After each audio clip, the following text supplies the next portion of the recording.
À tous et bienvenue à cette visioconférence destinée aux patients et aux proches au sujet de la sclérose en plaques. Nous avons, comme vous le savez, l'habitude d'organiser normalement une fois par an, une fois dans le Haut-Rhin, une fois dans le Bas-Rhin, cette réunion en présentiel, bien sûr, mais l'épidémie de Covid-19 qui impacte un peu tous les champs de l'activité médicale et autres, nous oblige à changer nos pratiques. Alors, cette réunion était prévue au mois de juin 2020 en présentiel à Offendorf. Nous l'avions dans un premier temps repoussée au 12 septembre 2020 et malheureusement, la poursuite de l'épidémie, avec notamment cette deuxième vague, nous oblige à transformer cette réunion en visioconférence. Alors, je suis ravi de vous accueillir ce matin avec ma collègue, le docteur Lanotte, que certains d'entre vous ne connaissent peut-être pas encore.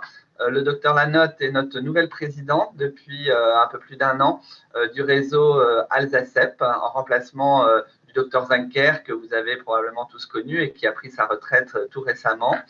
Et donc, le docteur Lanotte travaille au CHU et surtout avec le réseau Alzacep, notamment dans le programme d'éducation thérapeutique et dans l'accompagnement des patients. Et c'est elle qui coordonne l'équipe pluridisciplinaire que vous connaissez pour la plupart d'entre vous, à savoir nos infirmières, nos assistantes sociales, nos neuropsychologues et nos attachés de recherche clinique.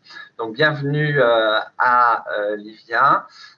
Merci d'avoir accepté il y a un an de prendre la présidence du réseau et merci pour tout ce que tu fais pour nos patients. Sans plus tarder, je vais lui passer la parole pour qu'elle vous présente le programme de la matinée et puis je reviendrai dans 2-3 minutes pour le premier exposé. Bonne matinée à tous.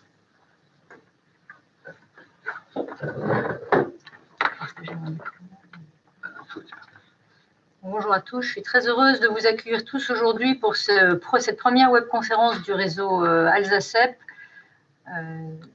Je vais juste vous présenter un petit peu le programme de la matinée, que vous voyez et que vous reconnaissez sans doute, puisque vous avez sans doute vu l'affiche. Nous espérons que vous êtes nombreux à avoir pu vous connecter. Donc, la matinée va se dérouler en plusieurs parties. Après une rapide présentation, je redonnerai la parole au professeur de Cèze pour qu'il vous parle d'une étude Covid et CEP qui a été menée en France depuis le début de l'épidémie et pour laquelle la plupart des neurologues français ont accepté de livrer les données qui concernaient les patients atteints de sclérose en plaques et qui avaient été touchés par le coronavirus, qui permet ainsi de constituer une grosse base de données et de mieux comprendre les interactions entre le Covid et la sclérose en plaques. Dans un second temps, je vous parlerai des actualités dans la sclérose en plaques. Elles sont très nombreuses, vous verrez, et très riches. Et 20 minutes n'y suffiront sans doute pas. Et dans un troisième temps, Marine Andrès, qui est patiente experte, vous présentera un outil numérique qui s'appelle OKDoc. C'est le petit pictogramme que vous avez sur la fiche en bas à droite, accompagné de Florent Paris, qui développe ce projet. C'est un outil dont on attend beaucoup pour vous aider, vous accompagner dans la compréhension de la maladie avec des questions auxquelles cet outil répond pour vous aider dans la vie quotidienne. On terminera cette matinée par une session de questions-réponses. On a voulu garder un côté assez interactif à cette présentation à distance et vous avez la possibilité, durant toute la matinée, de poser vos questions en cliquant sur le petit pictogramme qui se trouve en bas, Q et R. Vous avez deux petites bulles. Vous cliquez, une fenêtre s'ouvre et vous pouvez saisir vos questions. Alors, les questions peuvent porter à la fois sur les sujets qui sont abordés aujourd'hui, mais aussi sur tous les sujets touchant à la sclérose en plaques. Et nous aurons une demi-heure pour y répondre. Voilà.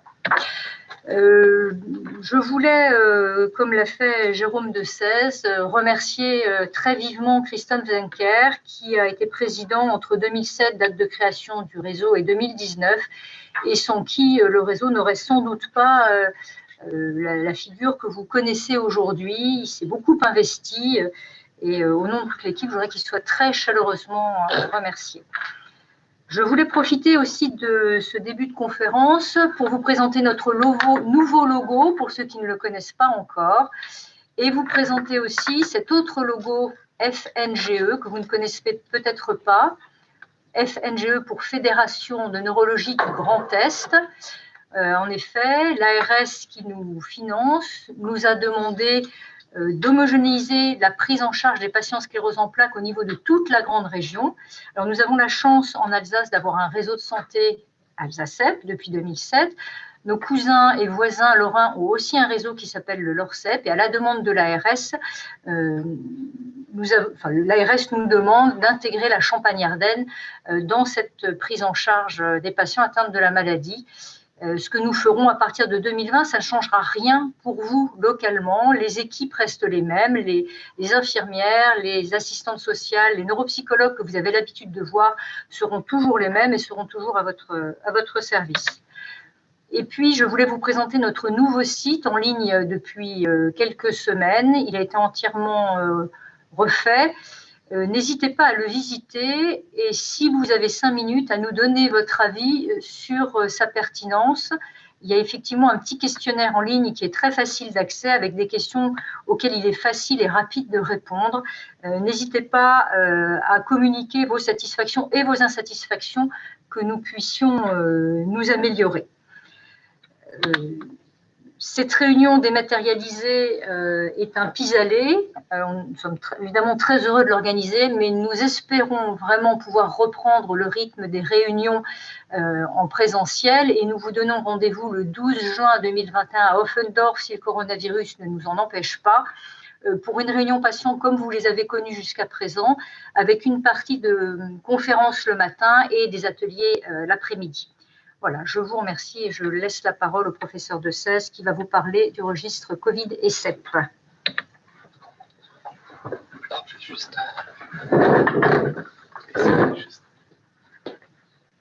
Voilà, je voulais juste, parce qu'apparemment vous ne nous voyez pas, donc je voulais juste essayer de remettre la caméra. Si j'y arrive.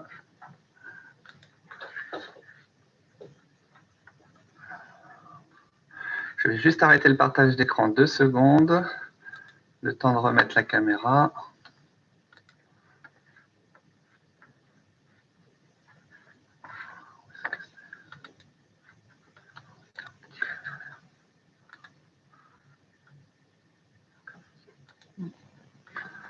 Voilà, je pense que c'est mieux comme ça et je vais reprendre le partage d'écran.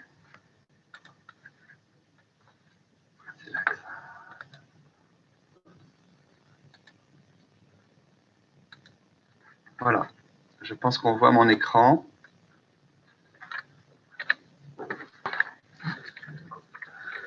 Voilà, donc l'objectif est de parler un petit peu de cette épidémie qui nous touche maintenant depuis presque 1 an et pour lequel vous avez été très nombreux à nous poser des questions. Vous savez aussi que c'est cette problématique de l'infection par coronavirus et les 2 vagues d'épidémie que nous avons eu à essuyer nous ont aussi obligés à modifier nos pratiques, notamment pendant un certain temps et encore maintenant, transformer parfois les consultations en téléconsultations. Alors, dès le début de l'épidémie, au mois de mars 2020, nous nous sommes posé la question de l'impact qu'allait avoir le coronavirus sur la sclérose en plaques, sur votre sclérose en plaques. Et il est vrai que l'expérience que l'on pouvait avoir du virus par rapport à la région asiatique où notamment la Chine, l'épidémie avait été commencée, ne nous apportait pas beaucoup d'informations puisque, comme vous le savez peut-être, cette maladie est exceptionnelle en Asie et notamment en Chine. Donc, début mars, nous étions vraiment sans information par rapport aux risques encourue par les patients atteints de sclérose en plaques vis-à-vis du coronavirus. Alors, il y avait plusieurs questions qui se posaient et vous savez aussi que d'emblée, le gouvernement, les autorités de santé avaient identifié les maladies chroniques, la sclérose en plaques et les traitements immunosuppresseurs comme étant des sujets à risque. Donc, vous avez été très nombreux à être mis en arrêt de travail, en télétravail. Ça a été vraiment pour toute la population, mais plus particulièrement pour la population sclérose en plaques et notamment les patients qui étaient traités par immunosuppresseurs ont été priés d'être en arrêt de travail, ce qui était tout à fait logique au mois de mars, au moment où nous n'avions pas beaucoup d'informations sur ce sujet. Alors, nous avons, avec l'aide de l'équipe de Céline Loipre à la Pitié-Salpêtrière, puisque c'était les deux régions particulièrement impliquées entre l'Alsace et la région Île-de-France, ouvert un registre qui s'appelle Covisep et dont je vais vous présenter les principales données. Alors, quelles étaient à ce moment-là, en mars 2020, les principales questions que l'on se posait? La première, c'était quelle est la fréquence et la sévérité de l'infection Covid chez les patients avec une sclérose en plaques? Et puis, la deuxième question, c'était quels sont les facteurs de risque de développer une forme sévère de Covid-19 pour les patients avec une sclérose en plaques? Alors, pour ce qui est de la fréquence, notre registre ne permet pas réellement de répondre. Nous avons actuellement près de 800 patients dans ce registre. Je vais vous présenter les résultats des 500 premiers patients. Mais quand même, on a l'impression sur l'ensemble du recueil, alors peut-être que tous les patients n'ont pas été inscrits dans ce registre, mais la majorité quand même, a priori, on est à peu près à 10 fois moins de Covid-19 dans notre population sclérose en plaques par rapport à ce qu'on pourrait attendre par rapport aux chiffres de la population générale. Alors, je ne pense pas que la sclérose en plaques protège bien sûr de l'épidémie de Covid-19 et que ça vous empêche d'attraper le Covid-19, mais je pense simplement que vous avez eu, vos proches ont eu vis-à-vis de vous et vous de vous-même une attitude protectrice du fait de votre maladie, du fait de vos traitements et du fait des précautions qui ont été proposées au mois de mars. Et donc, je pense qu'il y a eu en effet 10 fois moins d'infections à Covid-19 dans la population sclérose en plaques que dans la population générale, simplement parce que vous avez particulièrement respecté les gestes barrières et on ne peut que vous en féliciter. Alors, en ce qui concerne la sévérité de l'infection et les facteurs de risque, ça c'est notre étude qui a été publiée au mois de juin dans un grand journal qui s'appelle le JAMA Neurology, peut y répondre. Et donc, on pensait d'ailleurs qu'on allait arrêter le registre durant l'été.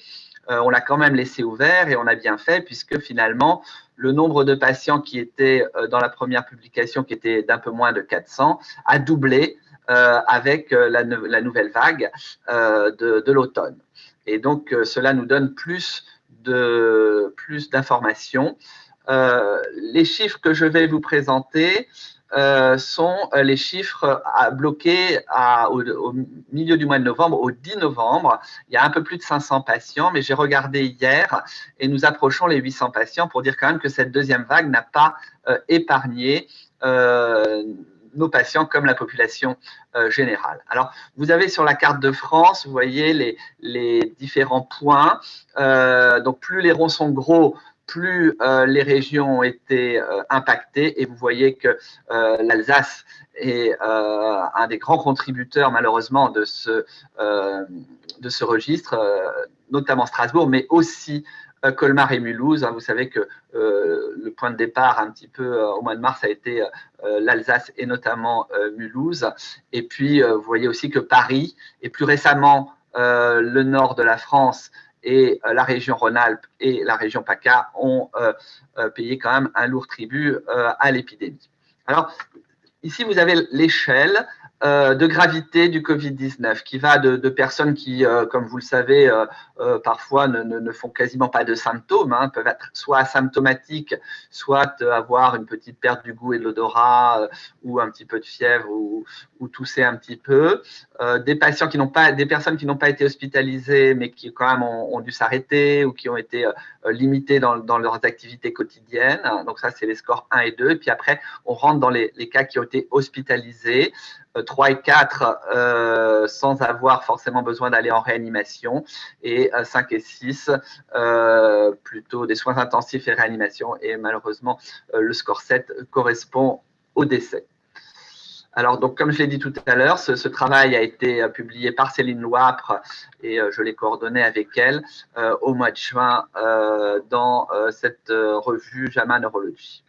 Alors, quels sont les symptômes que les patients sclérose en plaques ont eu par rapport au Covid-19? Vous voyez qu'on retrouve vraiment des symptômes tout à fait classiques que l'on a dans la population générale, avec notamment l'anosmie, la gueusie, la perte du goût et de l'odorat, vous voyez, dans près de 50% des cas, ce qui était totalement inconnu au mois de mars, et on a découvert cette particularité, mais voilà, surtout de la fatigue, de la toux et de la fièvre dans la grande majorité des cas.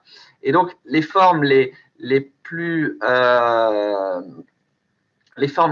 sévères s'accompagnaient de fièvre et de difficultés respiratoires, c'est assez logique, alors que les formes les moins sévères, celles qui n'étaient pas hospitalisées, c'était essentiellement des maux de tête et une perte du goût et de l'odorat, donc des présentations cliniques un petit peu différentes entre les formes sévères et les formes moins sévères, comme d'ailleurs dans la population générale. Ici, vous avez la répartition des patients en fonction de la gravité, et vous voyez d'emblée que plus de 80% des patients n'avaient pas de forme sévère et n'étaient pas hospitalisés. Donc, c'est déjà le premier message que je voudrais vous donner. On est à peu près à 82% des patients atteints de sclérose en plaques et de Covid-19 qui n'ont pas été hospitalisés. Nous avons eu à déplorer donc 16% d'hospitalisation. Vous voyez que les hospitalisations, la majorité étaient aussi avec soit un peu d'oxygène, soit sans oxygène, mais pas hospitalisés en réanimation. Et finalement, les cas qui ont été hospitalisés en réanimation sont très rares. Et nous avons eu à déplorer sur 565 patients 13 décès. Malheureusement. Et on voit, donc c'est le score 7, donc le score bleu marine, on voit que la majorité des patients qui n'ont pas, je vais peut-être masquer, voilà, la majorité des patients qui n'ont pas, qui sont décédés, n'étaient pas traités. Je vais y revenir. Donc, vous voyez que pratiquement la totalité, à part quelques exceptions, des patients décédés n'étaient pas traités. Alors, justement, nous avons fait cette analyse statistique multivariée. Quand on dit multivariée, c'est-à-dire qu'on prend en compte tous les paramètres qui peuvent être confondants. Par exemple, si vous êtes à la fois âgé et un homme, eh bien, les analyses statistiques permettent de considérer d'un côté l'âge, de l'autre côté l'homme, sans que ce soit confondant l'un avec l'autre. Et nous avons retrouvé comme facteur de risque de forme sévère, c'est-à-dire des personnes hospitalisées, un score supérieur ou égal à 3, les personnes les plus âgées, notamment plus de 65 ans, comme dans la population générale, les hommes, ce qu'on retrouve également dans la population générale, les comorbidités avec l'obésité et les comorbidités cardiaques, les scores de handicap élevés, c'est-à-dire notamment les personnes qui n'arrivent plus à marcher ou marchent très difficilement. Et puis, on a regardé les traitements et vous voyez que les traitements n'influencent pas de façon négative. Tout ce qui est à droite, c'est négatif. Tout ce qui est à gauche est plutôt positif. On a même plutôt une tendance, notamment avec l'interféron, à la protection. Mais vous savez que l'interféron est un médicament qui a été essayé dans un des essais thérapeutiques du Covid. Et même avec les traitements les plus puissants, les plus immunosuppresseurs, comme le fingolimod, le crélisumab, le rituximab, eh bien, nous n'avions pas de surrisque de forme sévère de Covid-19. Alors, un petit mot sur les maladies associées telles que la neuromyélite optique. Il y a peut-être certains patients qui ont une neuromyélite optique qui nous suivent ce matin, donc je pense particulièrement à eux. C'est des patients qui ont souvent des maladies parfois un peu plus sévères que la sclérose en plaques et surtout des traitements assez forts. Vous voyez, la majorité sont traités par rituximab, qui est un traitement quand même qui bloque pas mal le système immunitaire, et un seul patient a dû être hospitalisé en réanimation sur les 15 que nous avons eus et a été fort heureusement guéri. Alors, avant d'aborder deux questions complémentaires, je voudrais juste donc vous faire la synthèse de ce que je viens de vous présenter. Donc, premièrement, il y a plutôt moins de Covid-19 dans la sclérose en plaques, mais qu'on ne se méprenne pas, ce n'est pas parce que la sclérose en plaques protège du Covid, c'est simplement parce que vous avez été particulièrement prudent, vous avez particulièrement respecté les gestes barrières, et encore une fois, je vous en félicite.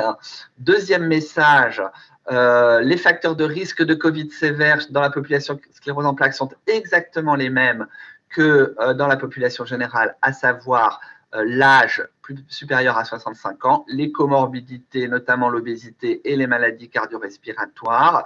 Et dernier point, le handicap sévère, donc les personnes qui ne peuvent plus marcher ou marchent très difficilement.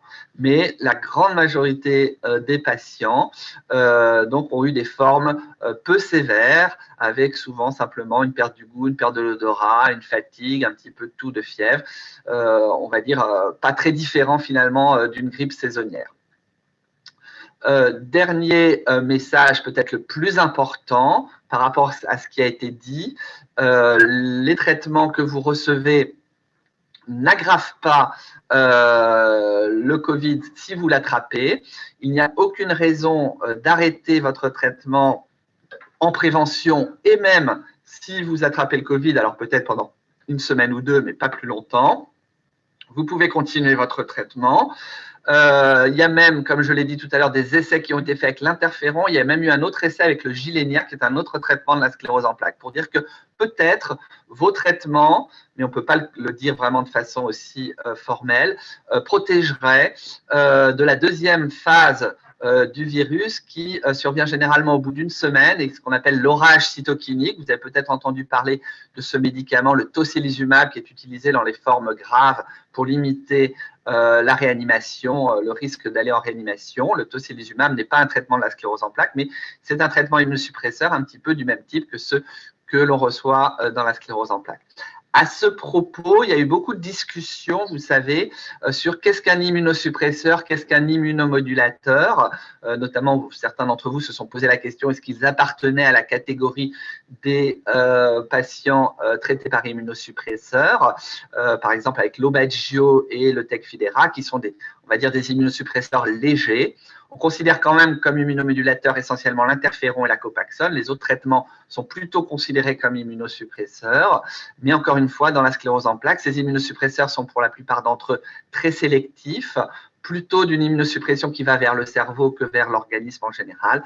Et donc, je crois qu'on peut vraiment être très rassurant par rapport à ce risque. Alors, je mettrai un tout petit bémol. En Italie et en Espagne, ils ont retrouvé exactement les mêmes chiffres que nous, mais en Italie, ils ont retrouvé un tout petit peu plus de formes en réanimation avec le rituximab et l'ocrelizumab, l'Ocrevus, sans bien sûr qu'il y ait de surrisque de mortalité. Juste un peu plus de cas qui ont été en réanimation. On n'a pas retrouvé cela en France. Donc, peut-être simplement pour les patients qui reçoivent Ocrevus ou rituximab, faire un peu plus attention dans le mois qui suit la perfusion, puisque c'est là que les défenses immunitaires sont le plus bas. Mais c'est vraiment une précaution avant qu'on arrive, ce qu'on est en train de faire, de mettre en commun les données italiennes et les nôtres pour qu'on ait plus de monde sous ces traitements pour pouvoir réellement conclure.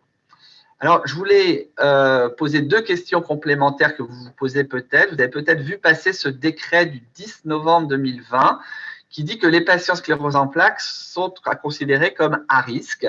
Alors, je peux vous rassurer, nous n'avons absolument pas été consultés, ni les organisateurs du registre Covisep, ni la Société francophone de la sclérose en plaques par rapport à cette affirmation. Cette affirmation est fausse. Il n'y a pas plus de risque quand on a une sclérose en plaques il n'y a pas de raison de vous mettre en arrêt de travail ou de bloquer votre reprise du travail par rapport à cela. Nous sommes prêts en tant que neurologues à vous faire des certificats pour vos médecins du travail, j'en ai fait déjà beaucoup, pour vos employeurs.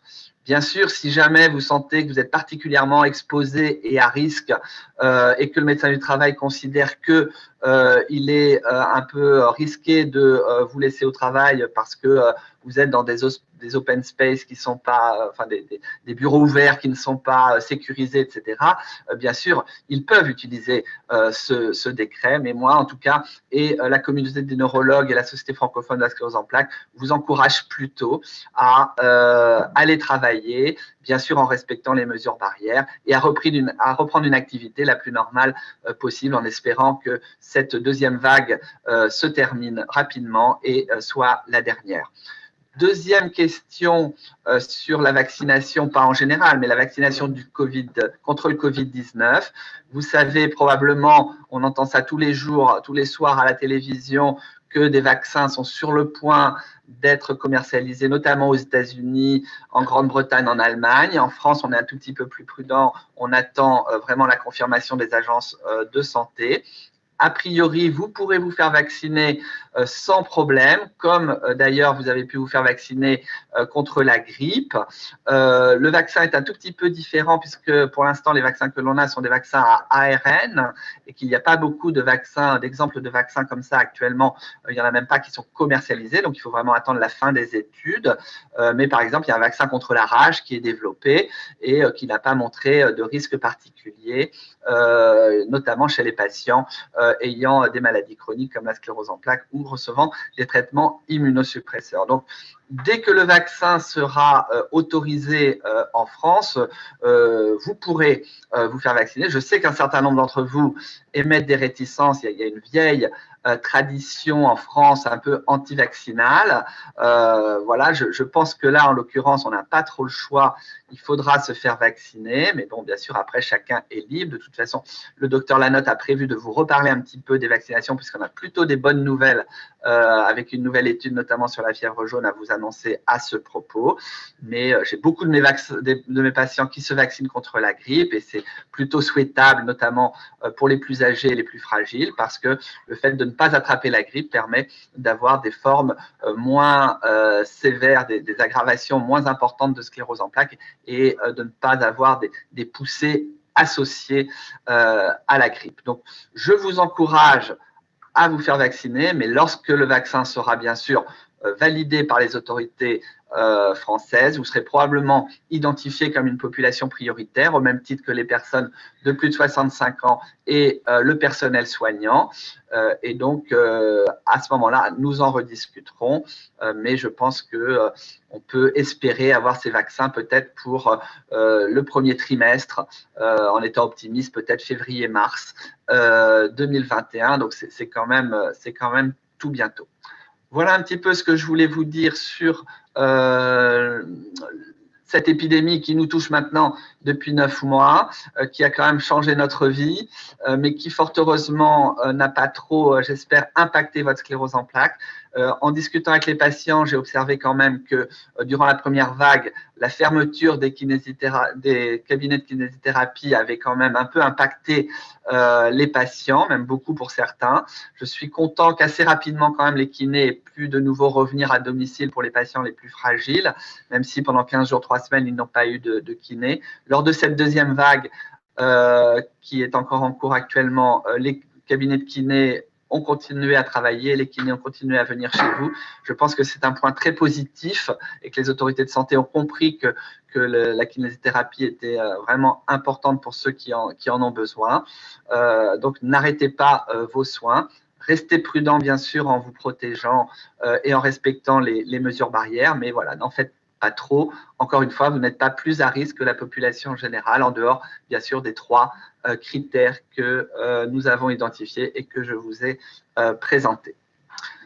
Alors, je vais maintenant passer la parole au docteur Lanotte qui va vous présenter un petit peu des points d'actualité. Nous avons eu notre premier congrès de la sclérose en plaques en virtuel au mois de septembre, le congrès mondial qui devait avoir lieu à Washington.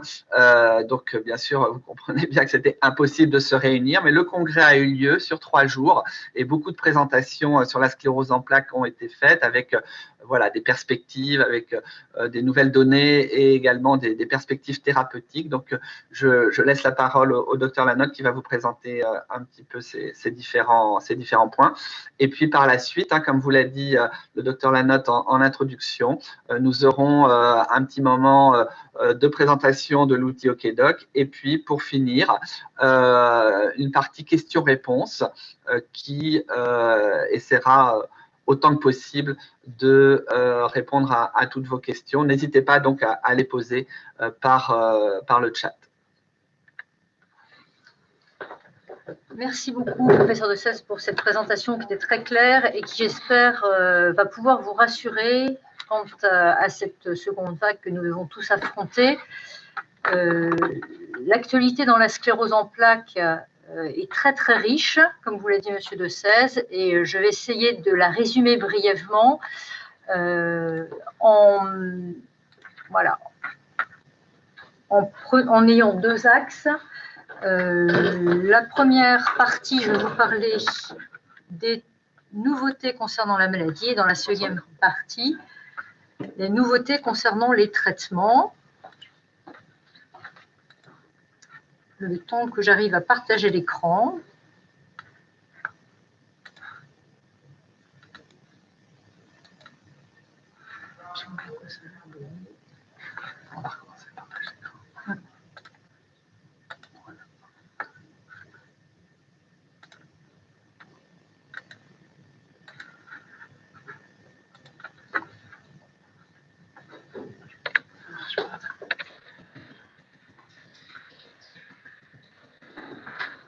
Voilà, on va y arriver.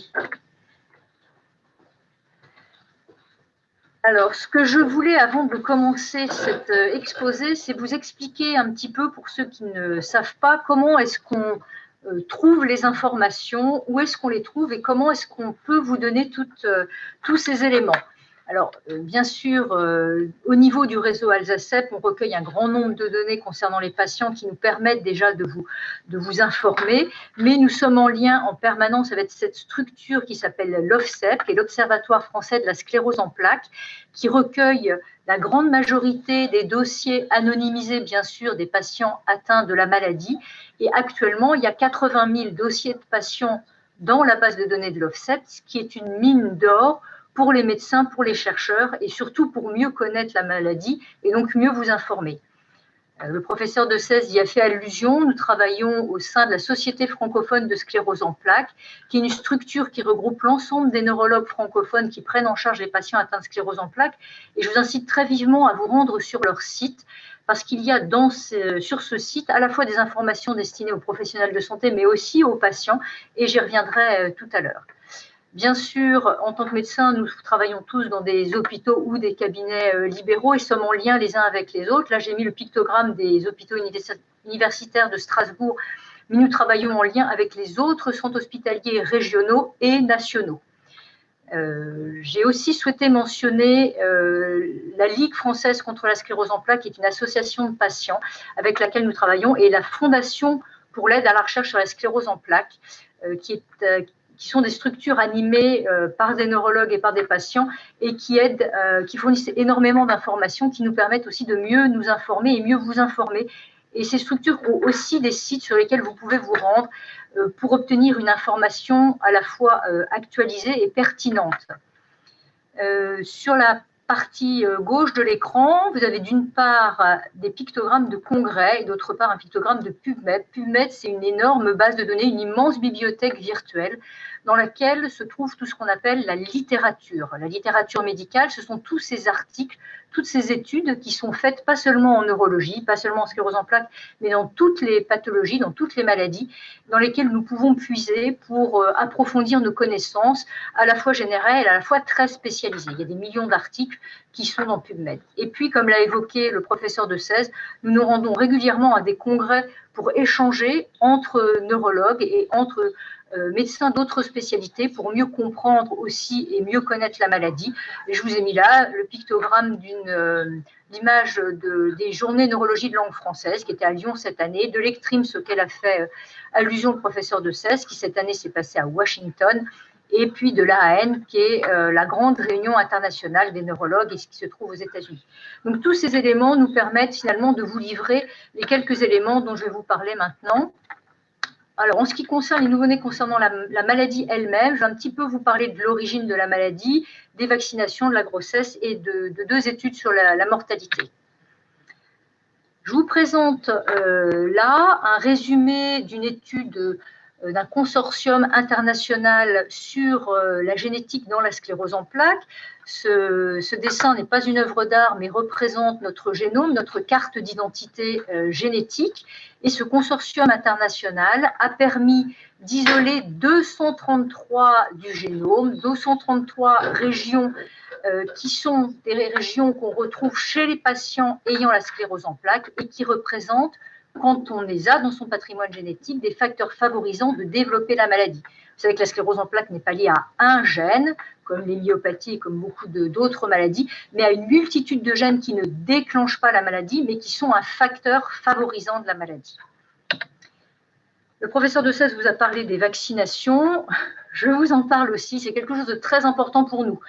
Nous ne souhaitons pas, comme nos ancêtres, mourir de maladies comme la diphtérie, le tétanos, la coqueluche ou la polio, et nous vous incitons très fortement à vous vacciner, à la fois pour les vaccinations habituelles, mais aussi, alors j'avais une image qui n'apparaît pas, sur la publication récente de la Société française de la sclérose en plaques. Ça vous donnera l'occasion d'aller voir sur le site, parce que la Société francophone de sclérose en plaques a fait l'année dernière un énorme travail en colligeant tout ce qui avait été dit, écrit surtout sur la vaccination et l'importance de se vacciner dans la sclérose en plaques, en prenant les vaccins les uns après les autres et en expliquant à la fois les avantages et les risques que font courir ces vaccins, qui sont évidemment bien moins importants que les avantages. Il y a une étude particulière, alors je suis désolée, mais ça n'apparaît pas sur mon écran. Je voulais vous parler de la fièvre jaune, donc, qui est une maladie qui sévit de manière endémique en Afrique et en Amérique du Sud subtropicale et subtropicale, qui est transmise par un moustique, voilà, et qui est liée à un virus qui s'appelle le virus amaril.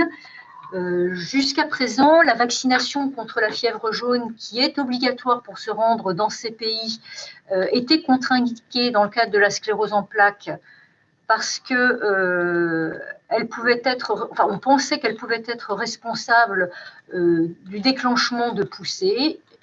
Donc une étude récente qui a été faite en partie par une équipe française du docteur Papex à la Pitié-Salpêtrière nous montre que, enfin, les premiers résultats nous montrent que ce vaccin contre la fièvre jaune n'entraînerait pas de poussée supplémentaire. Alors bien sûr, ces données nécessitent d'être confirmées par la réalisation d'une autre étude IRM. Voilà, j'ai retrouvé mon PowerPoint, mais c'est plutôt une donnée rassurante qui va permettre aux personnes atteintes de sclérose en plaques qui souhaitent voyager dans les pays où la fièvre jaune sévit à l'état endémique de pouvoir s'y rendre sans en être empêchés. Un sujet qui nous tient beaucoup à cœur, pour plusieurs raisons, ce sont les grossesses. Plusieurs raisons parce que la sclérose en plaques touche, vous le savez, plus les femmes que les hommes, hein, à peu près 75%, de 3/4 de femmes pour 1/4 d'hommes. Et vous savez, toute l'attention qu'on porte, bien évidemment, à la femme enceinte en raison du risque de malformation qu'il peut y avoir sur le fœtus. Et vous connaissez ces pictogrammes, alors il y en a un qui a disparu, concernant les précautions liées aux médicaments. Une étude récente qui a été présentée là, justement lors du congrès de l'ECTRIMS cette année porte sur l'ocrelizumab, l'Ocrevus, qui est ces médicaments immunosuppresseurs dont peuvent bénéficier certains patients et qui se prescrivent par perfusion 2 fois par an. Et cette étude est plutôt rassurante puisque ne montre pas finalement sur 726 grossesses plus de fausses couches ou de malformations qu'en l'absence de traitement. Ce qui est important, c'est que vous sachiez que pour tous les traitements qu'on prescrit, il y a des registres aussi qui sont constitués dans lesquels on note toutes les informations concernant la femme enceinte, l'évolution de sa grossesse et la façon dont se porte le bébé à la naissance, de manière à pouvoir vous donner des éléments, non pas sur quelques personnes, mais sur des centaines de grossesses qui doivent nous inciter soit à la prudence, soit au contraire nous rassurer et nous permettre de dire que vous pouvez continuer le traitement jusqu'à la grossesse et même pendant la grossesse si cela est nécessaire. J'ai voulu me terminer la présentation des nouveautés dans la maladie par 2 études qui ont été faites sur la mortalité dans la SEP. C'est bien sûr quelque chose qu'on a à cœur. Une première étude franco-canadienne qui a porté sur 6000 patients. On accorde beaucoup d'importance au nombre de patients parce qu'évidemment, plus le nombre de patients est important, plus il est facile d'interpréter une étude, si elle est bien faite, bien sûr, qui a montré que finalement, les patients qui avaient été traités par interféron avaient une durée de vie qui était augmentée par rapport à ceux qui n'avaient pas eu d'interféron. Et une seconde étude qui est française, qui a été menée à Rennes grâce au registre de l'OFSEP, vous voyez, sur 37 000 patients, ce qui est vraiment énorme, et qui montrait 2 éléments importants, c'est que la mortalité n'est pas augmentée pour les patients atteints de sclérose en plaques dans les 10 premières années de la maladie, et que d'autre part, finalement, après 70 ans, c'est l'âge qui finalement va définir le risque de mortalité plus que la durée de la SEP. C'est-à-dire qu'arrive à 70 ans, qu'on ait une SEP depuis 5 ans ou depuis 20 ans ou depuis 30 ans, ça ne change pas grand-chose. Je vais passer maintenant aux nouveautés concernant les traitements en parlant des traitements dans les formes rémittantes. Les formes rémittantes, ce sont les formes avec des poussées. Dans les formes progressives, dont on sait très bien qu'on dispose très peu de traitements. Et puis, parler un petit peu des traitements symptomatiques aussi, qui sont indispensables dans la prise en charge de la maladie. Alors là aussi, je voulais vous donner quelques explications qui malheureusement n'apparaissent pas à l'écran sur les anticorps monoclonaux parce que ce sont des traitements qui sont très à la mode. Sans images, les choses vont être plus difficiles à expliquer. Simplement, sachez que les anticorps sont des protéines qui sont produites par l'organisme et que ces anticorps monoclonaux ont été souvent produits à partir, ces médicaments qui sont des anticorps monoclonaux ont été produits à partir d'anticorps de souris ou d'anticorps humains et actuellement, on développe de plus en plus d'anticorps humanisés ou humains qui sont mieux tolérés. Et les nouveaux traitements sont souvent des anticorps monoclonaux humanisés, beaucoup mieux supportés, beaucoup mieux tolérés que les premiers que les premiers anticorps qui l'étaient moins. Donc, dans la forme rémittante, l'actualité thérapeutique est riche. On va parler successivement, vous voyez, de tous ces traitements. La cladribine, de l'extension d'intervalle de dose du natalizumab qui est le Tysabri, de l'évobrutinib, de l'ozanimod, de l'ofatimumab. Je vous dirai un mot de la greffe des cellules souches et de l'opicinumab. Là encore, ça n'apparaît pas. Ce que je souhaitais vous expliquer, je voulais vous refaire un petit rappel sur les cellules du sang et vous expliquer quelles étaient, ou vous réexpliquer, parce que j'imagine que nombre d'entre vous le savent, quelles étaient les cellules qui étaient finalement mises en cause dans le développement de l'inflammation de la sclérose en plaques et insister sur les lymphocytes. On a dans notre sang beaucoup de cellules circulantes, mais ceux qui entraînent et qui sont à l'origine de la démyélinisation, ce sont les lymphocytes B et les lymphocytes T qui sont activés. Et donc, la plupart des traitements actuellement ciblent cette activation lymphocytaire pour la diminuer, pour piéger les lymphocytes ou pour les empêcher de passer dans le cerveau. Donc, du coup, j'en viens à la cladribine, qui est un nouveau médicament et qui, lui, a eu une autorisation de mise sur le marché européenne. Quand c'est européen, ça ne veut pas dire qu'on a l'autorisation de mise sur le marché en France, et c'est le cas de nombreux médicaments, depuis 2017, et qui a reçu un avis favorable de la Haute Autorité de Santé au mois de mai de cette année. La dernière étape, c'est la commission de prix, et donc on espère pouvoir avoir ce médicament très prochainement, mais il est réservé aux formes très actives de sclérose en plaques rémittantes. Donc tout le monde ne pourra forcément pas en bénéficier. Ce qui est formidable avec ce médicament, c'est qu'il se prend de manière très ponctuelle, un comprimé par jour pendant une semaine, puis un mois plus tard, de nouveau un comprimé par jour, et ensuite une grande période sans traitement, puisqu'on renouvelle ce même traitement, ce même schéma, au bout d'un an. Les études qui ont été faites avec ce médicament montrent que l'efficacité du traitement est maintenue pendant 3 ans. Et là, par exemple, dans cette étude, j'aime bien présenter ces images qui sont parfois un petit peu absconses pour vous, mais qui sont la manière dont elles nous sont présentées dans les congrès et dans la littérature. Vous voyez là, c'est un poster qui a été présenté par l'équipe du docteur Sormani, qui montre une différence entre, vous avez l'habitude de voir ces courbes, entre le traitement tardif et le traitement précoce, avec une différence entre ces deux courbes, avec à 2 ans, 15% de patients qui ont une amélioration de l'EDSS, Le DSS est un score qu'on utilise beaucoup en neurologie pour évaluer le degré de handicap. Donc, c'est un score très important sur lequel repose, ou qui est utilisé plutôt dans la plupart des études. Et donc, dans le cas de la cladribine et d'une longue étude qui a étudié ce traitement Clarity, à 2 ans, 15% des patients ont une amélioration de l'EDSS qui se maintient à 5 ans, ce qui est pour nous est vraiment extraordinaire. Je vais vous parler d'un autre traitement qui s'appelle l'évobrutinib. Alors, vous apprendrez à le prononcer, qui est actuellement bien avancé. Et j'ai voulu vous mettre cette diapo pour vous expliquer un petit peu les questions que vous vous posez souvent sur la manière dont sont menées les études cliniques. Et vous avez là un schéma d'études qui présente les différents, on appelle ça des bras, donc ce sont des groupes de patients avec le nombre de patients qui reçoivent soit un placebo, soit le médicament à une certaine dose, le même médicament à une dose plus élevée, ce qui permet d'évaluer finalement quelle est la meilleure dose pour traiter la maladie. Actuellement, on ne peut plus faire d'études contre placebo. On a des médicaments efficaces dans la maladie. La plupart des études se font ce qu'on appelle versus médicament actif, contre un médicament actif. Donc, une partie des patients qui sont dans l'étude reçoivent un médicament déjà actif. Et donc, ce que je voulais vous montrer, c'est qu'il y a des évaluations régulières qui sont faites pour voir si le traitement est efficace et surtout s'il n'y a pas trop d'effets indésirables. Là, c'est une étude pour vous montrer la collaboration internationale de la sclérose en plaques. Là, c'est une étude qui est faite par une équipe barcelonaise. Un autre médicament que lui, vous connaissez bien puisqu'il est commercialisé maintenant depuis 2007, c'est le natalizumab ou le Tysabri, qui est actuellement prescrit toutes les 15 semaines en intraveineux en hospitalisation de jour.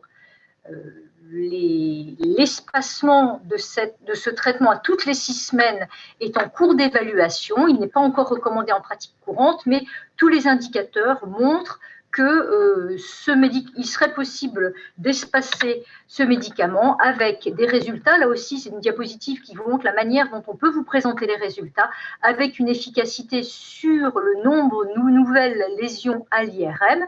Ce sont 2 types de lésions différentes, là sans injection de produit de contraste et là avec injection de produit de contraste, qui montrent une diminution comparable, quel que soit le groupe, qu'on soit dans le groupe une perfusion toutes les 4 semaines ou une perfusion toutes les 6 semaines. Un autre traitement qui est proche d'un traitement que vous connaissez aussi, proche du Gilenya, dont l'objectif est de piéger les lymphocytes dans les ganglions périphériques, qui s'appelle l'ozanimod. Donc c'est un médicament qui est déjà bien connu en rhumatologie, en dermatologie ou en hépatogastro-entérologie et qui a eu une autorisation de mise sur le marché européen au mois de mai 2020. Actuellement, il est encore à l'étude à Strasbourg et on attend l'autorisation de mise sur le marché en France, peut-être pour 2021. L'avantage de ce traitement par rapport au Gilenya, c'est qu'il n'y a pas de nécessité d'être hospitalisé le premier jour pour la surveillance du rythme cardiaque. L'ofatumumab est aussi un médicament qui, lui, a reçu une autorisation de mise sur le marché aux États-Unis, mais qui est utilisé en Europe et en France depuis 2010 dans les leucémies lymphoïdes chroniques. C'est une maladie qui n'a absolument rien à voir avec la sclérose en plaques, mais dans laquelle les lymphocytes, les fameux lymphocytes qui sont activés dans la sclérose en plaques, se développent de manière excessive.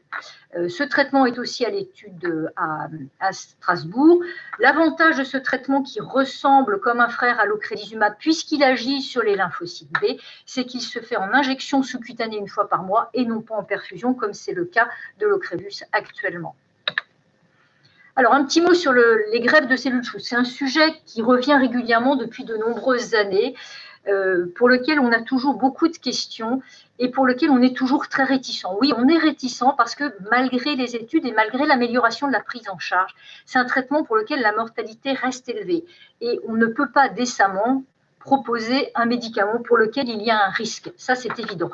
Simplement, sachez qu'il continue à y avoir des études et plus de 2500 patients quand même en Europe ont été traités par cette technique depuis 1995 avec des résultats effectivement excellents. Et on continue à essayer ces deux types de greffes de cellules souches qui existent, la transplantation de cellules souches hématopoïétiques autologues ou la transplantation de cellules souches mésenchymateuses sont des termes un petit peu compliqués.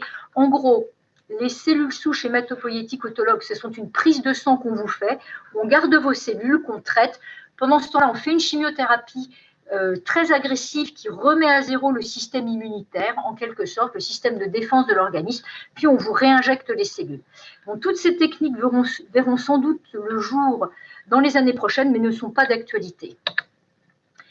On a aussi des déceptions, évidemment. L'opicinumab est un médicament qui devait promouvoir la remyélinisation et on était assez attaché à cette étude, espérant qu'elle nous fera une nouvelle voie thérapeutique. Malheureusement, le laboratoire, l'industrie pharmaceutique a décidé d'interrompre l'étude. Je vais vous parler un petit peu des traitements dans les formes progressives avec 3 médicaments principaux, le crélisumab, le Ocrevus, dont je vous ai déjà parlé, le masitinib, qui a un nouveau mode d'action, et la biotine, que vous connaissez pour certains d'entre vous. Donc, l'Ocrevus a été étudié dans une étude qui s'appelle Oratorio et pour laquelle on a maintenant un recul important et dont les données ont été publiées une fois encore à l'ECTRIMS, donc ce congrès qui a eu lieu à Washington de manière virtuelle et qui montre que le risque de handicap confirmé est réduit de quasiment 1/3 chez les gens qui sont traités précocement, c'est-à-dire assez rapidement dès qu'on fait le diagnostic de maladie, dans les scléroses en plaques primaires, progressives, peu actives. Vous savez, quand les scléroses en plaques de forme progressive ont des poussées, on peut proposer d'autres traitements. Quand il n'y a pas de poussée, mais une évolution sans poussée, c'est plus compliqué. Et donc, l'ocrelizumab a monté son efficacité. Et donc, ça, c'est une excellente nouvelle. Alors, malheureusement, la diapositive sur le masitinib ne s'affiche pas comme je le souhaitais. Ce que je voulais vous exposer, c'est que le masitinib n'agit pas comme les autres traitements de la sclérose en plaques sur les lymphocytes, mais il a un nouveau mode d'action puisqu'il va cibler d'autres cellules du système immunitaire. Je pense qu'on aura peut-être l'occasion d'en reparler et je vous montrerai à ce moment-là les diapositives. En tout cas, le masitinib dans les formes de sclérose en plaques progressive primaire et secondairement progressive non active montre une diminution de 98% du risque d'atteindre le DSS7. Alors le DSS7, c'est un degré de handicap qui nécessite l'utilisation du fauteuil roulant pour les déplacements. La biotine que vous connaissez, pour lesquelles la diapositive apparaît hélas incomplètement aussi, qui était autorisée en France, a été interrompue depuis le mois de mars, ne montrant pas d'amélioration sur le handicap ou sur la marche. Je sais que nombre d'entre vous est déçu, mais nous continuons à vous accompagner et essaierons de vous proposer, dès que nous le pourrons, tous les traitements nécessaires. Concernant les traitements symptomatiques, vous savez qu'il manque un O, on attache une grande importance à la prise en charge symptomatique de tous les symptômes que vous présentez dans la sclérose en plaques. Et là, 2 petits mots sur le cannabis qui, je sais, vous intéresse beaucoup, et sur la marche. Le cannabis, en effet, qui est interdit en France, vous le savez, pour des raisons de législation, mais simplement pour vous informer que fin 2021 devrait avoir lieu une étude sur les dérivés des cannabinoïdes pour étudier un petit peu les douleurs liées à la spasticité dans la sclérose en plaques. La spasticité, c'est la raideur qu'on peut avoir lorsque la maladie, généralement, évolue. Et un petit mot sur une étude concernant la vitesse de marche. Vous savez qu'on a déjà un médicament qui s'appelle la fampridine, le Fampira, pour améliorer la vitesse de marche chez les gens qui sont gênés à la marche. La mentadine est un vieux médicament qui est utilisé dans la maladie de Parkinson depuis plus de 30 ans et qui a montré dans cette étude une amélioration de la vitesse de marche. On espère pouvoir vous le proposer très prochainement avec des effets indésirables. Vous savez qu'on accorde beaucoup d'importance aux effets indésirables des médicaments. Le but est de vous traiter, d'améliorer votre qualité de vie et non pas de l'entraver par des effets indésirables de médicaments. Voilà, je vous remercie beaucoup. Et je vais donner la parole à Marine Andrès, donc, qui est patiente experte dans le réseau depuis plusieurs années. Une patiente experte, c'est une personne qui a la maladie, mais qui a eu une formation particulière auprès d'organismes comme par exemple la Ligue française de la sclérose en plaques, pour mieux la connaître et pour pouvoir en parler aux autres patients, aux professionnels de santé et aux institutions comme l'ARS pour défendre les droits et pour défendre les patients en général.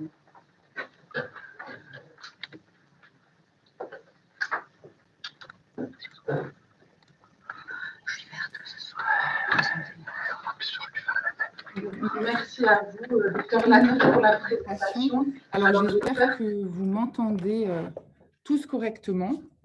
Donc, bonjour. Donc, comme m'a présenté le docteur Lanotte, je m'appelle Marine Andrès, donc je suis patiente experte sclérose en plaques. On m'entend ? Ah, pourquoi je n'ai pas de son ?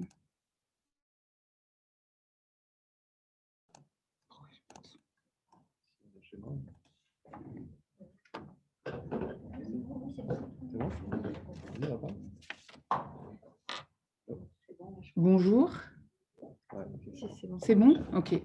Bonjour, excusez-nous, on a des petits soucis techniques pour cette première webconférence. Donc, bonjour à tous. Donc, je m'appelle Marine Andrès. Donc, effectivement, je suis patiente experte sclérose en plaques et chargée d'éducation santé et de projet au sein de la société OKDoc.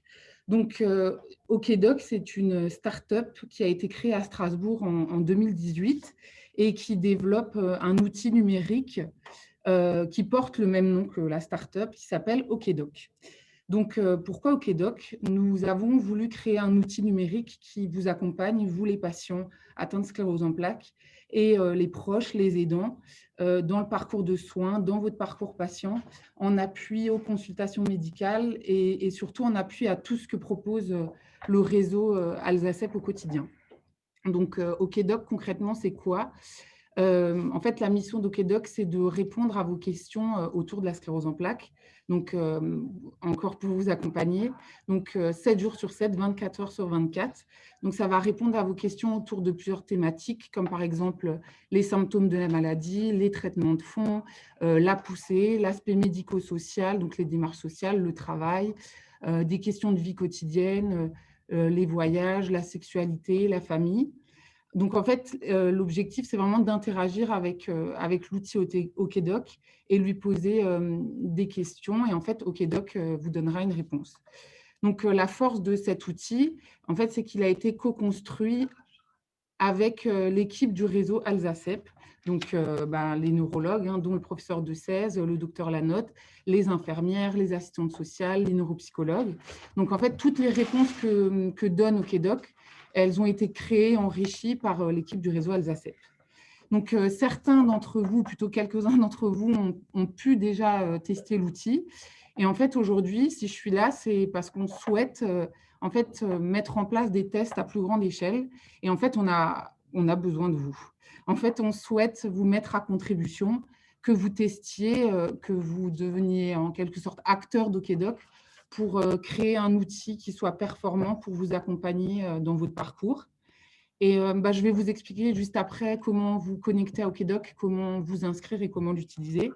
Mais l'objectif de vous proposer ces tests, c'est comme je disais, c'est vraiment d'enrichir, de lui poser le plus de questions possible. Plus vous lui poserez de questions, plus il deviendra performant et il gagnera en qualité, surtout en qualité de contenu. Donc, posez-lui toutes les questions que vous avez pu vous poser au cours de votre parcours de patient, également les questions de vos proches et peut-être les questions que vous vous posez encore aujourd'hui. Et vraiment toutes les questions que vous avez pu avoir au cours de votre maladie. Je vous précise également que d'ici quelques semaines, nous allons démarrer une étude clinique pour évaluer l'intérêt et l'efficacité de l'outil OKDoc pour accompagner les patients. Donc aujourd'hui, comme je vous le disais, OKDoc permet vraiment de répondre à vos questions avec un contenu fiable et validé médicalement par le réseau Alsacep. Et dans un avenir proche, l'objectif d'OKDoc, c'est aussi une mission un peu plus globale d'information et de formation. En fait, on va développer d'autres fonctionnalités, comme par exemple, on va mettre en place de la formation en ligne pour apprendre à gérer la maladie, tester vos connaissances sur différents sujets, par exemple la poussée, ou proposer aussi un contenu, un espace dédié aux aidants, donc à vos proches, avec un contenu spécifique. Donc voilà, aujourd'hui, l'objectif de ma présentation et de cette présentation d'OKDoc, c'est vraiment parce qu'on a besoin de vous pour cette phase de test, pour vraiment enrichir OKDoc et vous proposer un outil pour vous accompagner au quotidien en complément, bien sûr, du réseau Alsacep. Donc, je vais vous partager mon écran. Comme ça, je vais vous expliquer comment vous pouvez accéder à OKDoc et vous inscrire.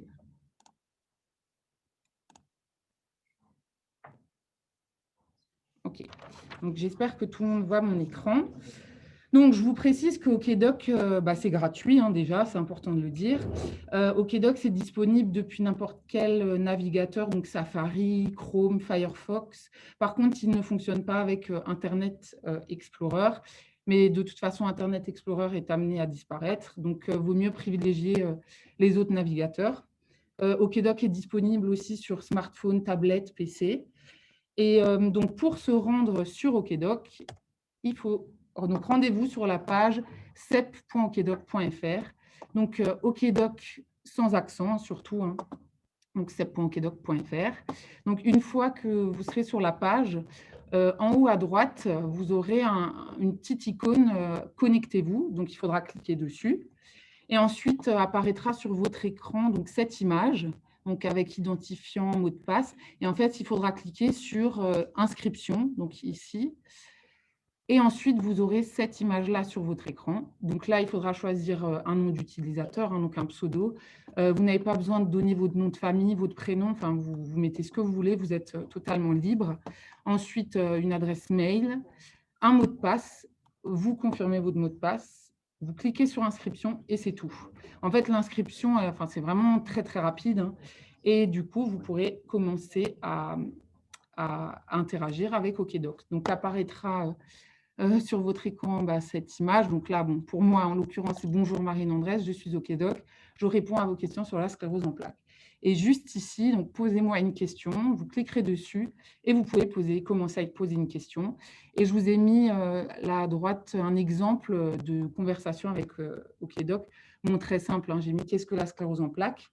Et c'est juste pour vous montrer une conversation, ce que ça peut donner, une interaction avec OKDoc.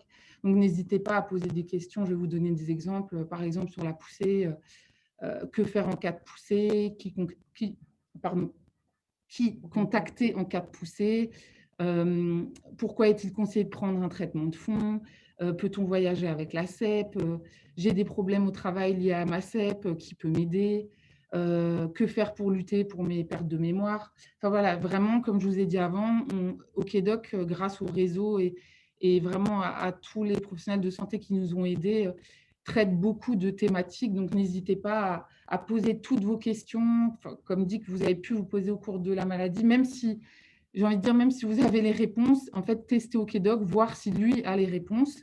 Et de toute façon, s'il n'a pas la réponse, en fait, il vous le dira. Et en fait, nous, c'est ça qui est important, c'est vraiment que vous testiez pour qu'on puisse vous proposer un outil vraiment complet et que OKDoc vraiment gagne en qualité de contenu et qui devienne vraiment performant. Donc voilà, je vous redis une dernière fois, on a vraiment besoin de vous pour tester cet outil. Toutes les contributions sont bonnes. Si vous voulez tester juste une fois, aller poser une ou deux questions juste après cette webconférence, allez-y, ça nous aidera. Si vous voulez y passer 4 heures, pareil, ça nous aidera. Vraiment, toutes les contributions sont bonnes. Je vous reprécise que toutes les réponses que va vous donner OKDoc, elles ont été enrichies par le réseau Alzacep. Donc, quand OKDoc vous répond, c'est derrière le réseau, quoi. Donc, c'est une machine, c'est sûr, mais derrière, il y a des humains. Donc, voilà, quand même, c'est important de le dire. Donc, je vous remets le lien pour vous connecter à OKDoc, donc cep.okdoc.fr. Vous avez également notre adresse support de l'équipe OKDoc. N'hésitez pas à nous contacter si besoin, si vous avez des questions, vous voulez échanger. On reste disponible avec mon collègue Florent. Et de toute façon, on va commencer le temps des questions juste après. Donc, si vous avez des questions sur OKDoc, surtout, n'hésitez pas. J'espère avoir été assez claire et j'espère que vous accepterez de nous aider à améliorer notre outil. Je vous remercie. On peut passer aux questions et surtout, allez-y si vous avez d'autres questions sur tous les sujets. N'hésitez pas.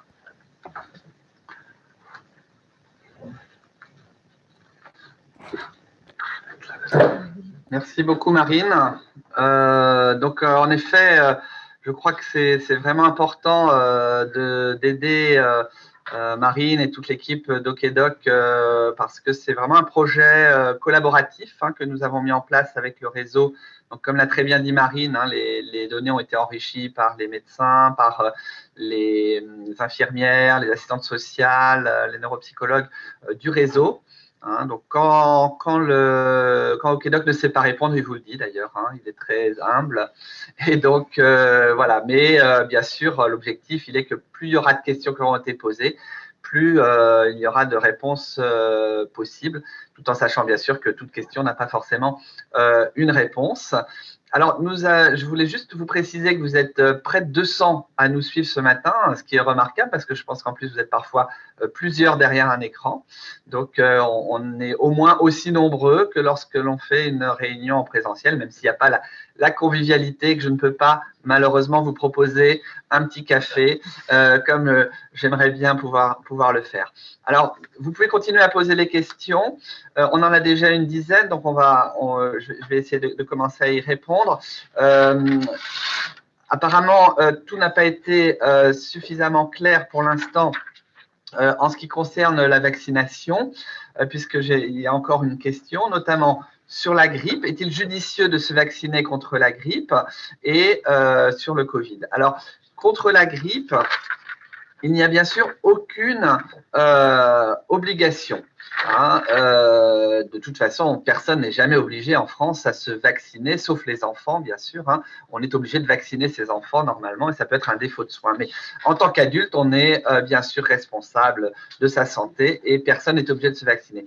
Ce qui est quand même recommandé contre la grippe, c'est de vous vacciner, notamment si vous avez un traitement immunosuppresseur, parce que la grippe peut être un peu plus difficile chez vous à subir. Il est également, bien sûr, justifié de vous vacciner contre la grippe si vous rentrez dans la population générale, c'est-à-dire les recommandations, c'est l'âge supérieur à 60 ans. Donc là, normalement, même vous recevez un bon de vaccination. En revanche, la sclérose en plaques en elle-même ne justifie pas forcément de se vacciner contre la grippe, sauf si vous êtes personnel soignant, sauf si vous êtes personnel travaillant en collectivité médico-sociale. Mais sinon, donc, vous n'allez pas recevoir, comme les asthmatiques ou les insuffisants respiratoires, un bon de vaccination chez vous. Ceci étant, les recommandations de la Société francophone de la sclérose en plaques sont quand même de vous vacciner dans la mesure du possible. Et il est vrai que cette année, je pense qu'il y a beaucoup plus de gens qui se sont vaccinés contre la grippe du fait un petit peu du risque d'encombrer les hôpitaux, les urgences avec le Covid. Et le résultat, c'est quand même qu'il y a une épidémie de grippe qui est minime cette année. Alors, on n'est pas encore sorti du pic potentiel de l'épidémie de grippe, mais en tout cas, en plus avec le confinement, il y a très peu de grippe et très peu de personnes hospitalisées à cause de la grippe, ce qui est très bien. Pour le vaccin contre le Covid, je vous l'ai dit tout à l'heure, il y a différents vaccins qui sont en train de se développer. Nous n'avons pour l'instant pas de vaccin disponible en France, hein, donc la question est bien sûr prématurée, mais encore une fois, quand vous quand vous pourrez être vacciné, vous pouvez l'être et donc comme la population générale, voire même pour ceux qui sont traités par immunosuppresseurs, un peu plus que la population générale. Alors, il y a une question sur le timing, le moment quand on a un traitement par immunosuppresseurs, notamment séquentiels, tous les mois pour le Tysabri ou tous les 6 mois pour Ocrevus, quand est-ce qu'il vaut mieux faire le vaccin, que ce soit d'ailleurs le vaccin Covid ou autre. Alors pour le Tysabri, comme c'est tous les mois, il n'y a pas de recommandation particulière par rapport à la perfusion, vous vous faites vacciner n'importe quand. En revanche, pour Ocrevus, c'est vrai qu'on recommande, pour que le vaccin soit plus efficace, de vous vacciner 2 mois avant ou après. D'ailleurs, pour ceux qui ont reçu le vaccin contre le pneumocoque, c'est ce qu'on recommande aussi hein, pour le Ocrevus. Donc, soit 2 mois, au moins 2 mois avant ou au moins 2 mois après. Donc, par exemple, si vous avez votre perfusion la semaine prochaine dans l'hôpital de jour, eh bien, il vaudra mieux se vacciner à partir de début février. Dernière question qui a été posée en rajout encore à ces vaccinations. Y a-t-il en général des vaccins à éviter chez les patients atteints de sclérose en plaques? Alors, certains ont exprimé le risque avec les adjuvants, avec l'aluminium, etc. Il n'y a rien de démontré à ce sujet, donc vous pouvez vous faire vacciner par n'importe quel vaccin. Il y a juste un bémol, c'est les vaccins vivants atténués, donc il y en a essentiellement 3, c'est le vaccin contre la fièvre jaune, le vaccin contre le ROR et le vaccin contre le varicelle zona. Le docteur Lanotte vous a présenté tout à l'heure le résultat du vaccin contre la fièvre jaune qui n'aggrave pas le risque de poussée ou de poussée sévère, comme l'a montré l'étude de la Salpêtrière. En revanche, ces vaccins ne doivent pas être réalisés chez des gens qui reçoivent des immunosuppresseurs. Donc, dans immunosuppresseurs, on va quand même classer Aubagio, Tecfidera, Tysabri, Ocrevus et Gilenya pour l'instant. Et puis, les traitements qui vont arriver derrière, dont vous a parlé également le docteur Lanotte, Ofatumumab, qui va s'appeler Kisemta, et puis aux Animod, que vous a présenté le docteur Lanotte. Pourquoi il vaut mieux éviter les vaccins vivants chez les patients atteints de sclérose en plaques traités par immunosuppresseurs? C'est parce qu'il arrive exceptionnellement que l'on fasse, quand on a un traitement immunosuppresseur, ce qu'on appelle la maladie vaccinale, c'est-à-dire que vous fassiez la maladie pour laquelle vous êtes vacciné. Donc, on aura tout gagné si on vous vaccine contre la fièvre jaune et que vous faites la fièvre jaune. C'est très rare, c'est vraiment un risque théorique, mais c'est une recommandation quand même. Donc, c'est vrai que chez les grands voyageurs, les gens qui aiment beaucoup voyager, notamment dans des pays où il y a la fièvre jaune, eh bien, peut-être le mieux, c'est de vacciner dès le début de la maladie, avant même d'avoir un traitement, notamment immunosuppresseur. Ceci étant, si vraiment il faut vous vacciner, on peut faire une petite fenêtre thérapeutique de quelques mois. Et pour les autres vaccins, il n'y a encore une fois aucun problème. Il y a encore une dernière question en régie sur la durée des vaccins. Alors bien sûr, pour ce qui est du Covid, on ne sait pas encore vraiment.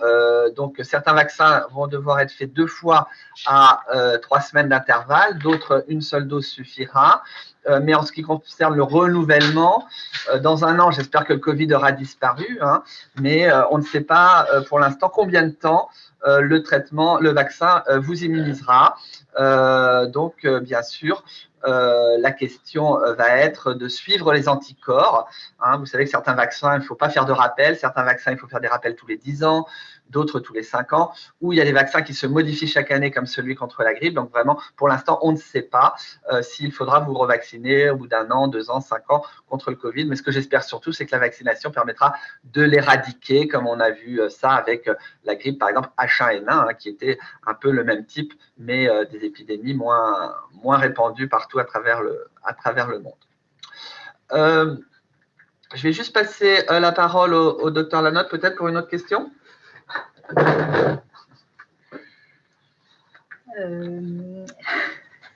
Alors, je suis juste en train de regarder. Je sais pas, comment identifier une période de poussée? C'est vrai que c'est une question que vous vous posez, à laquelle il n'est pas facile de répondre et pour laquelle on vous incite vraiment volontiers à contacter, si vous avez des doutes, les infirmières du réseau Alzacep.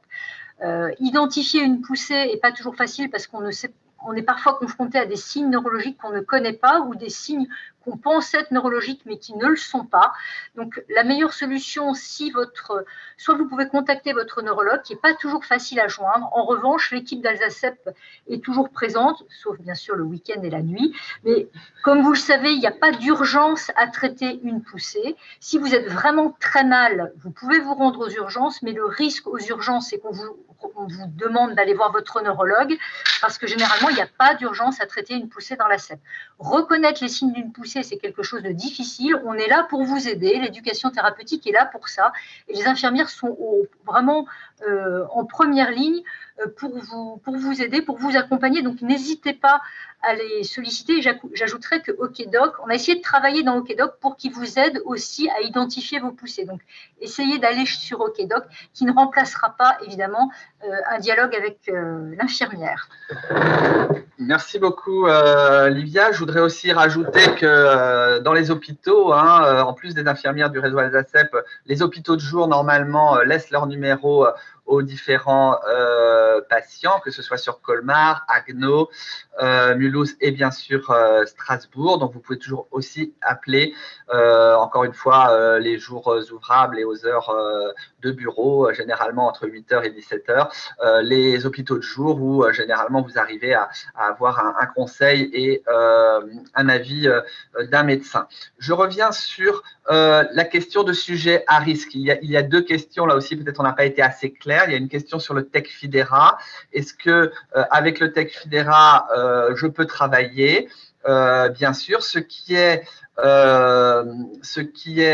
dit avec l'ensemble des traitements est valable pour le TechFidera. Le TechFidera est un médicament qui est un peu intermédiaire entre les immunomodulateurs et les immunosuppresseurs. Ce n'est pas un immunosuppresseur puissant, on va dire. Hein. Et de toute façon, encore une fois, toutes les données que l'on a avec le TechFidera sont extrêmement rassurantes puisque la plupart des patients n'ont pas été hospitalisés et ont continué à mener une vie normale. Il y a une autre question toujours sur le Covid, hein, c'est de savoir quand on a plusieurs maladies chroniques. Alors moi, je ne me suis engagé que sur la sclérose en plaques. Bien évidemment, si vous avez un diabète, hein, si vous avez une obésité morbide, enfin une obésité très importante, si vous avez une insuffisance respiratoire, cette maladie va l'emporter sur la sclérose en plaques. Et finalement, c'est comme si vous n'en aviez qu'une, mais celle-ci vous incite à rester quand même, à être considéré comme personne fragile. Mais encore une fois, pour moi, et pour la Société francophone de la sclérose en plaques, un patient sclérose en plaques n'est pas une personne fragile, contrairement à ce qui a été dit dans la population, enfin dans les données des autorités de santé. Alors, il y a également une très bonne question, il y a plusieurs questions sur les traitements, hein, bien sûr, on sait que c'est quelque chose qui vous préoccupe. Je voulais revenir juste sur l'histoire des greffes, parce que très souvent, vous y faites allusion en consultation, et le docteur Lanotte vous a très bien montré que c'était une pratique qui se faisait en Europe et même en France. Hein. Nous, on a 2 patients actuellement qui ont reçu une autogreffe de moelle pour des formes très actives, très sévères de sclérose en plaques qui ne répondaient pas aux différents traitements, mais c'est vraiment exceptionnel.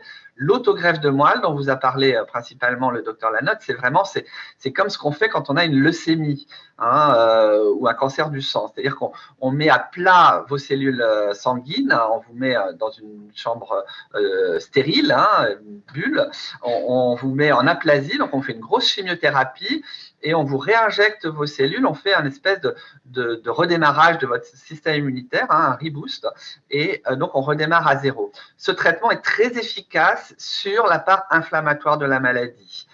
Mais il faut bien reconnaître que tous nos traitements, maintenant, même les plus récents, sont très efficaces aussi. Donc, c'est vraiment rare qu'on ait recours à ces autogreffes de moelle. Après, les greffes de cellules mésenchymateuses, en fait, il s'agit de cellules embryonnaires qui sont prélevées sur des embryons. C'est pour ça qu'en France, pour l'instant, ça n'est pas reconnu sur le plan éthique.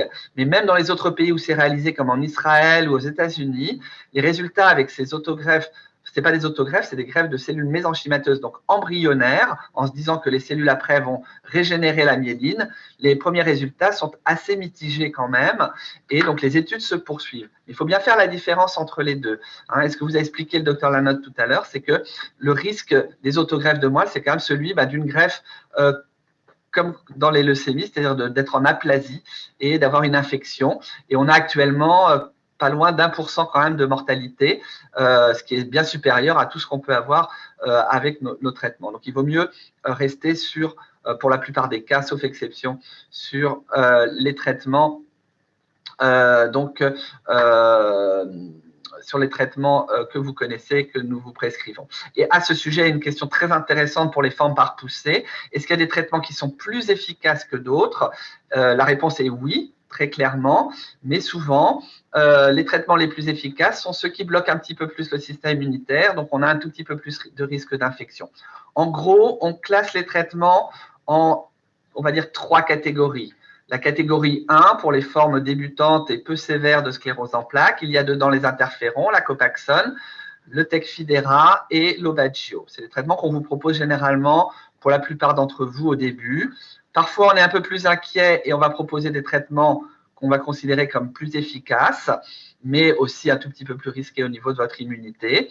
Et dans ces traitements plus efficaces, on a, mais aussi un peu plus risqués, il y a le Gilenya, l'Ocrevus et le Tysabri, sachant que le Gilenya s'intercale un petit peu entre les traitements de première intention et les traitements de deuxième intention, parce qu'il a l'avantage d'être par comprimé et qu'il est peut-être intermédiaire. Il est un peu plus efficace que les traitements de première ligne, mais un petit peu moins que les traitements tels que l'Ocrevus et le Tysabri. Les traitements les plus efficaces qu'on ait actuellement à notre disposition sont clairement le Tysabri et l'Ocrevus, mais ce sont des immunosuppresseurs, donc ils bloquent un peu plus le système immunitaire, et surtout, ils vous obligent à aller à l'hôpital, ce qui, bien sûr, apporte quelques contraintes. Voilà un petit peu ce que je voulais vous dire sur les différents traitements. Il y avait une question sur une étude californienne sur le N-acétylglucosamine comme traitement permettant de réparer la myéline. Bien sûr, ce traitement est prometteur, un peu comme le masitinib que vous a présenté le docteur Lanotte, mais le masitinib est plus avancé dans son développement. Il y a d'autres médicaments qui sont également assez prometteurs, mais bien sûr, on est encore dans des phases très précoces, parfois que chez l'animal et parfois qu'au début des phases chez l'homme. Et donc, voilà, il n'y a pas, pour l'instant, bien sûr, on est loin encore de la phase de mise sur le marché qui peut prendre généralement jusqu'à 5 ans avant de pouvoir commercialiser le traitement. Je repasse la parole peut-être au docteur Lanotte pour une ou deux questions.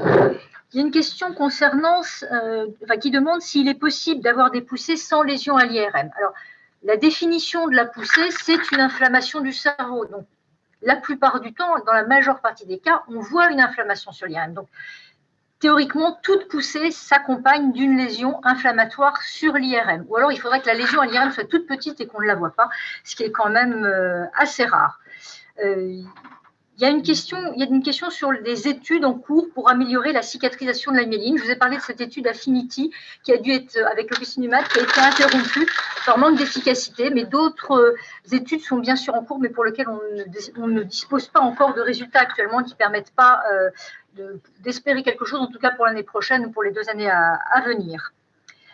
Une question qui en a vraiment à cœur et qu'on se pose nous aussi, pour laquelle une étude est en cours ici à Strasbourg, qui est pendant combien d'années dois-je prendre mon traitement de fond? C'est une vraie question. Vous savez que la maladie évolue pendant toute la vie, pardon. On ne connaît pas son origine, donc on ne peut pas la guérir. Donc pour l'instant, quand on prend un traitement, on dit aux personnes qui le prennent pour 20, 30 ans. On ne sait pas encore. Évidemment, la médecine va évoluer d'ici là, comme elle a déjà terriblement évolué depuis les 40 dernières années.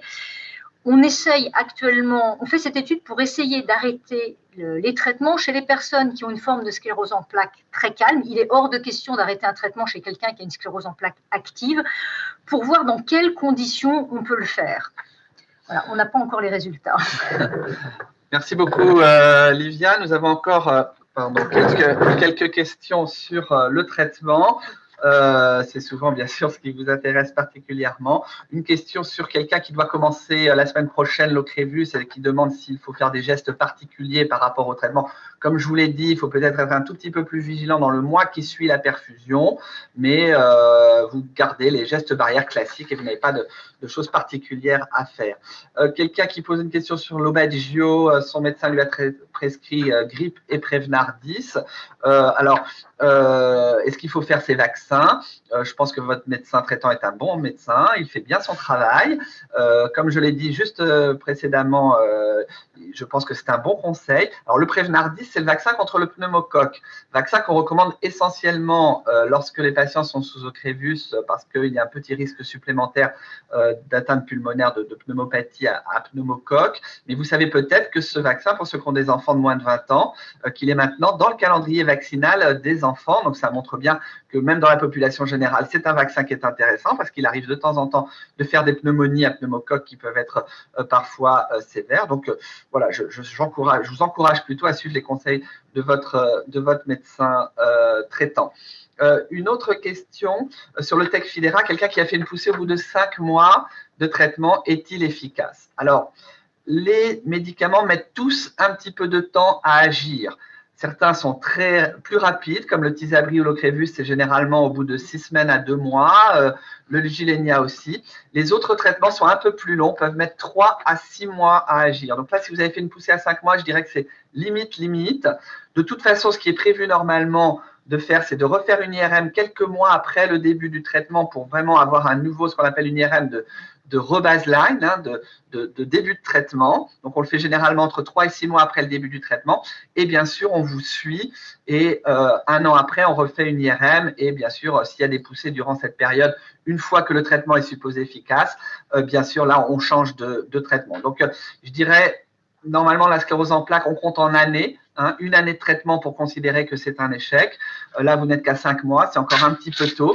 Mais voilà, on sera peut-être un peu plus vigilant chez vous que si vous n'aviez pas fait cette poussée au bout de 5 mois.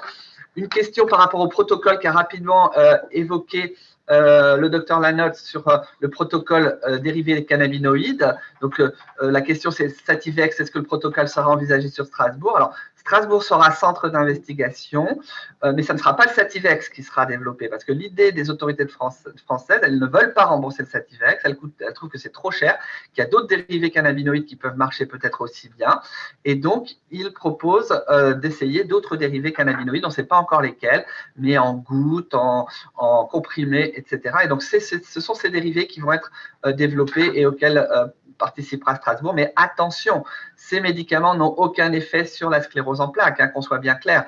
C'est un traitement des douleurs liées à la spasticité, à la raideur. Donc, c'est vraiment quelques patients qui ont vraiment ces douleurs liées à la spasticité, qui ne répondent pas suffisamment au baclofène, au lioresal, etc. Mais le Sativex et les dérivés cannabinoïdes n'ont jamais eu aucun effet sur le système immunitaire et sur la sclérose en plaques en général. Il y a également donc une question sur le Covid, encore une fois. Est-ce que le Covid peut provoquer des poussées? Alors, les infections, la Société francophone de la sclérose en plaques a travaillé beaucoup là-dessus cette année et des recommandations vont être bientôt proposées sur infection et sclérose en plaques. Les infections ne provoquent pas directement de poussée sclérose en plaques, mais bien sûr, quand vous avez la grippe, quand vous faites un Covid, quand vous faites un rhume, vous êtes un peu moins bien et vous avez l'impression d'être en poussée.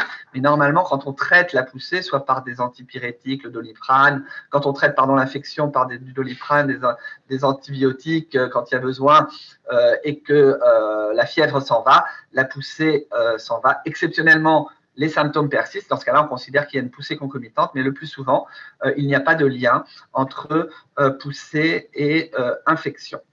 Encore une question peut-être sur une personne qui a fait les maladies infantiles, rubéole, rougeole, oreillon, est-elle immunisée? Normalement, oui, bien sûr. Ces maladies infantiles, comme la varicelle, donnent des anticorps durables. On peut éventuellement les doser, même s'ils sont moins fiables pour le ROR que pour la varicelle. On peut vérifier si vous êtes immunisé, mais normalement, il n'y a pas à refaire ce vaccin. Vous savez qu'il y a une recommandation pour les femmes, il ne faut pas faire la rubéole pendant la grossesse, donc on refait de toute façon la sérologie rubéole chez les jeunes femmes au moment d'un début de grossesse, mais donc il n'y a pas à refaire normalement ces vaccins. Est-ce qu'on a encore une question sur si c'est possible que les taches qu'on voit à l'IRM, dans ce qu'on appelle les lésions démyélinisantes, donc ce qui est finalement la face visible de la maladie, on voit ces inflammations sur l'IRM, ce qui est écrit hyperlésion T2 sur vos comptes rendus, ou hypersignal flair. Donc ces lésions sont des tailles différentes et donc elles sont sièges d'une inflammation. Donc l'inflammation se développe et puis c'est comme quand vous prenez un coup, un bleu, vous avez un bleu puis le bleu diminue.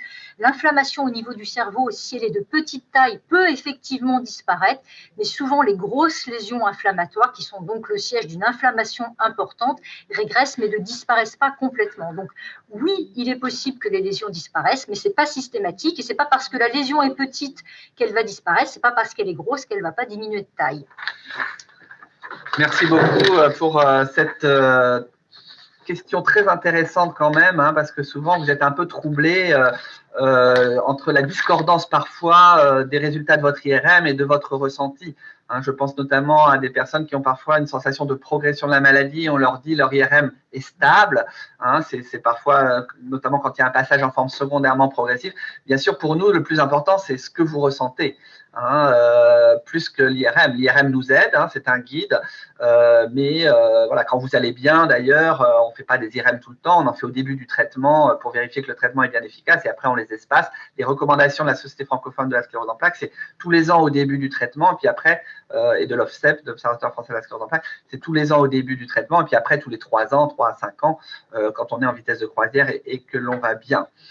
J'ai une question très pertinente qui est: est-il préférable d'être suivi au CHU? Alors, ma réponse va être clairement non, ça n'est pas préférable. Si vous êtes suivi au CHU, vous êtes suivi au CHU. Si vous êtes suivi en ville, vous êtes suivi en ville. Si vous êtes suivi à Colmar, Mulhouse ou Haguenau à l'hôpital, c'est très bien aussi. Ce qu'il faut que vous sachiez, c'est que vos dossiers sont mis dans une base commune à laquelle nous avons tous accès, qui s'appelle la base EDMUS. On vous demande d'ailleurs de remplir un formulaire. Si ce n'est pas encore fait, ça le sera dans les prochains mois pour autoriser auprès de la CNIL que ce dossier anonyme, hein, il circule de façon anonyme, mais soit disponible pour tous les neurologues de l'Alsace et éventuellement communiqué en national.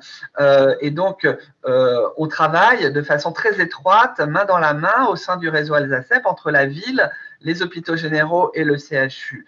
Et nous validons toutes les semaines une dizaine de demandes de confrères qui nous disent, voilà, j'ai tel cas, j'hésite à le mettre sous traitement, à arrêter, à utiliser tel traitement. Et donc, nous avons toutes les semaines avec mon équipe des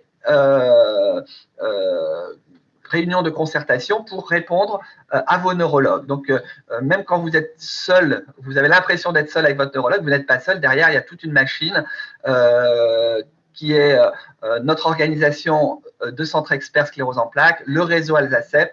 Et donc, tout ça est très bien coordonné. Donc, il n'y a absolument pas de nécessité que vous soyez particulièrement suivi au CHU. Et donc, s'il se trouve que par hasard, vous êtes suivi au CHU, bah, continuez. Si vous êtes ailleurs, c'est très bien aussi. L'objectif aussi, par exemple, en ce qui me concerne, hein, souvent, il y a des patients qui me disent « Ah, j'aimerais bien être suivi par vous ». Je dis « Je ne peux pas suivre tous les patients, mais en revanche, quand un neurologue qui vous suit me demande un avis, je me fais fort de vous voir dans le mois ou les 2 mois qui suivent cette demande. Et le seul moyen que j'ai pour pouvoir répondre à cette demande, c'est de ne pas suivre tous les patients, bien sûr, dans leur sclérose en plaques au quotidien. Il y a une très bonne question également, et on va, je pense, conclure là-dessus parce que nous sommes arrivés au terme de la réunion. Alors, j'entends en coulisses aussi qu'il y a encore 1 ou 2 petites questions. On va prolonger encore peut-être de quelques minutes. On va dépasser l'heure, on est désolé, mais votre appareil ne s'autodétruit pas au bout d'1 heure et demie, on vous rassure. Donc, la question qui me semble très pertinente aussi, c'est: est-ce qu'il y a une différence entre quelqu'un qui commence à 19 ans ou à 40 ans? Alors, la réponse est clairement oui. Bah, d'abord, elle est très intuitive, c'est-à-dire que vous allez passer, si vous commencez à 40 ans, 20 ans de moins avec votre sclérose en plaques. Ça, c'est plutôt une bonne nouvelle. Mais à contrario, quand même, le fait que vous commenciez plus tard peut faire que votre maladie peut évoluer un petit peu plus vite. C'est-à-dire que quand on est jeune, quand on a une sclérose en plaques qui commence dans l'enfance ou chez l'adulte de moins de 30 ans, eh bien, les capacités de réparation sont plus importantes que de façon plus âgée. Donc, plus vous commencez âgé, plus le risque quand même de séquelles de poussée ou de progression est un petit peu plus élevé. Si vous commencez plus jeune, bien sûr, les mécanismes de réparation sont normalement plus performants, mais forcément, vous allez passer plus d'années avec la maladie. Donc, au bout du compte, ça se compense un petit peu. Hein, et j'aurais tendance à dire, bah, plus elle commence tard, mieux c'est quand même, puisque vous allez économiser des années sans la maladie. Alors, encore 1 ou 2 petites questions sur la méditation. Hein, est-ce qu'elle a un effet sur la sclérose en plaques? Alors, vous savez que c'est très difficile. Le yoga, la méditation en pleine conscience, la sophrologie, c'est très difficile à évaluer, puisque faire un placebo de méditation ou un placebo de yoga ou un placebo de sophrologie, c'est impossible, mais les études montrent quand même que sur la qualité de vie, sur même certaines fonctions physiques, cette activité peut avoir un bénéfice. Et c'est pour ça d'ailleurs que le réseau Alsacep a mis en place des groupes de yoga sur Agno, sur Strasbourg, sur Mulhouse et sur Colmar, pour lesquels 2020 a été un peu compliqué, vous l'imaginez, mais on a les professeurs, on a les salles et on reprend autant que possible. Nous insistons beaucoup sur cette importance du bien-être pour le patient. Et donc, ce qui est vrai chez un sujet qui n'a pas de sclérose en plaques est vrai aussi chez un sujet qui a une sclérose en plaques, mais il est vrai que c'est un peu difficile de l'étudier de façon scientifique, comme on a parlé le docteur Lanotte tout à l'heure. Alors, encore une excellente question sur l'arrêt du traitement. Le docteur Lanotte vous a parlé de cette étude qu'on voudrait mener vers 55-60 ans pour savoir si on peut arrêter les traitements. Là, c'est une question de quelqu'un qui ne nous dit pas son âge, mais qui nous dit qu'au bout de 2 années de traitement de fond, l'IRM est stable et l'examen clinique est également stable. Eh bien, est-ce qu'on peut arrêter le traitement? J'aurais tendance à dire surtout pas, parce que c'est probablement grâce au traitement que les choses sont stables, même si on ne peut pas l'affirmer parce qu'on n'a pas votre double, votre clone sans traitement pour vérifier ce qui se passerait. Mais en tout cas, ce que l'on peut dire, c'est que on arrête les traitements que sur conseil de son neurologue et vraiment, à part la grossesse où il faut l'arrêter quand on est enceinte. Pour le reste, bien sûr, vous n'arrêtez pas votre traitement sans que le médecin, le neurologue vous en donne le feu vert. Et on pense qu'avant 60 ans, ça peut être un peu risqué. Juste une dernière question concernant toujours le Covid. Je pourrais peut-être laisser le professeur de CES y répondre. Pourquoi le DSS6 est un facteur de risque pour le Covid? Je pense que oui, c'est une bonne question. Hein. En fait, c'est le handicap. Hein. C'est supérieur à 6. Hein, donc, c'est peut-être pas 6. 6, c'est quand on marche avec une canne, hein, mais c'est 6 et plus. Alors, c'est sûr que les personnes qui vont être alitées, qui vont être en fauteuil sans pouvoir bouger, qui vont avoir plus de mal à tousser, plus de mal à se défendre, hein, c'est assez intuitif. C'est pas la sclérose en plaques en elle-même, c'est leur handicap physique. Ils auraient fait un AVC, ce serait pareil. Hein, donc, c'est le fait de ne pas pouvoir se défendre qui est un facteur aggravant. Alors, voilà, je crois qu'on… Alors, je crois qu'il y a quelques questions pour OKDoc auxquelles on va laisser répondre Marine et Florent qui l'accompagnent. Alors, bonjour, je vais prendre la première. Donc, moi, je suis Florent Paris et je représente la startup OKDoc. Et alors, il y avait une question un peu anecdotique sur Internet Explorer. Oui, Microsoft a décidé d'arrêter de faire des mises à jour d'Internet Explorer. Donc, pardon, oui, j'enlève mon masque, effectivement.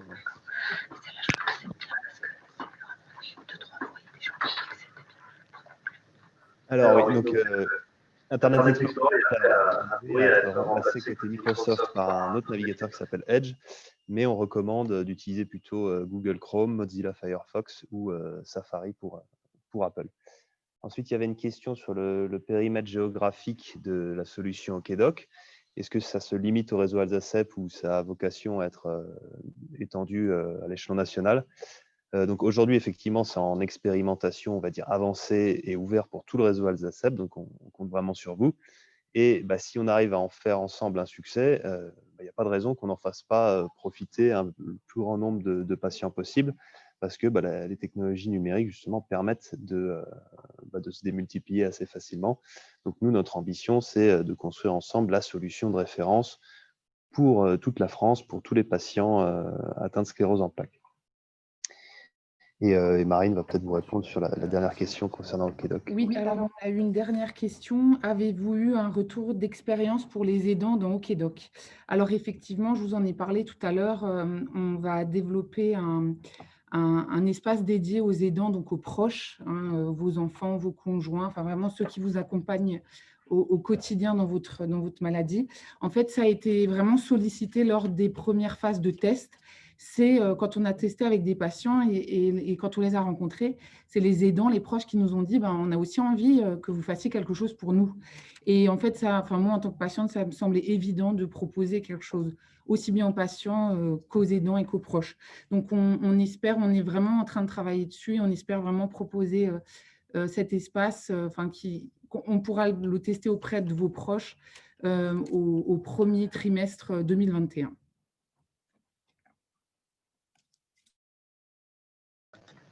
Merci beaucoup, Marine. Je ne sais pas si vous m'entendez. Oui. Oui, voilà. Merci beaucoup Marine et Florent. Merci pour vos réponses. Merci pour ce que vous mettez en place avec OKDoc au service des patients. Et merci aussi parce que c'est vous, je tenais à le souligner, qui nous avez permis d'organiser cette réunion ce matin. Donc, on a eu quelques commentaires sur ce type de réunion plutôt positifs. Donc, on vous remercie. Visiblement, le format a plu. La preuve, c'est qu'il est 11h38 et qu'on avait dit qu'on s'arrêterait à 11h30. C'est pas très bien pour l'Alsace. Normalement, on est plus rigoureux que ça au niveau des horaires. Mais voilà, je pense que vous étiez contents de poser les questions. On a eu une 50aine de questions, ce qui est énorme. Encore une fois, 200 participants et encore parfois peut-être à plusieurs derrière leur écran.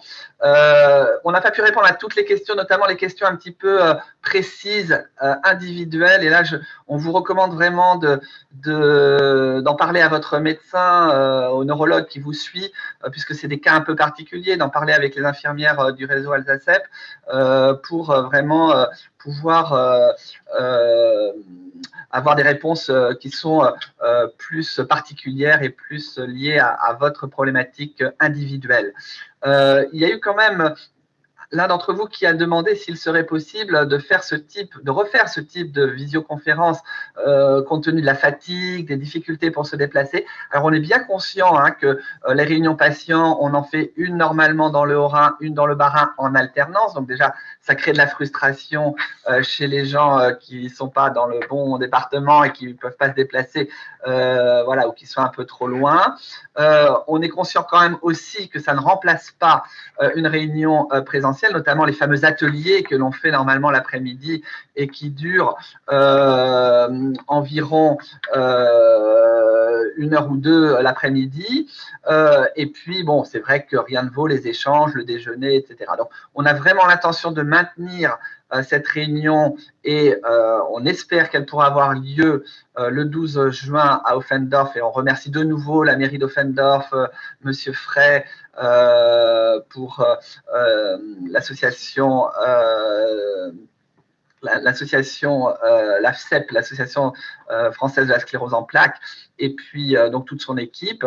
On envisage en 2022 d'en faire une dans le Haut-Rhin, mais il est probable, on va y réfléchir en équipe, que l'on propose en alternance tous les 6 mois une réunion en visio qui permette à ceux qui n'auront pas pu assister à la réunion présentielle ou ceux qui veulent un complément puissent se connecter. D'ailleurs, on y traitera d'autres sujets ou des sujets complémentaires et on voit aussi que la question-réponse, la partie question-réponse se passe très bien. Il faut aussi qu'on vous rappelle que il y aura un replay qui sera disponible. Donc, vous pourrez, si vous avez des amis, des connaissances qui ont aussi la sclérose en plaques ou qui s'intéressent à la sclérose en plaques, vous pourrez disposer du replay dans les jours qui viennent. Et donc, vous pourrez, les personnes pourront réécouter tout ou partie de cette visioconférence. Donc, si jamais il y a des gens qui vous disent qu'ils n'ont pas eu la formation, qu'ils ont loupé cette information, cette réunion, eh bien, ils pourront en bénéficier.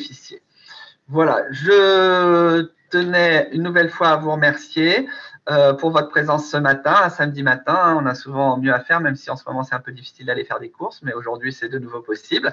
Voilà, donc il y a aussi des notes positives, pas que dans la sclérose en plaques, dans la vie quotidienne. Donc, prenez soin de vous, portez-vous bien, et puis je vais laisser la parole pour conclure à notre présidente, le docteur Lanotte.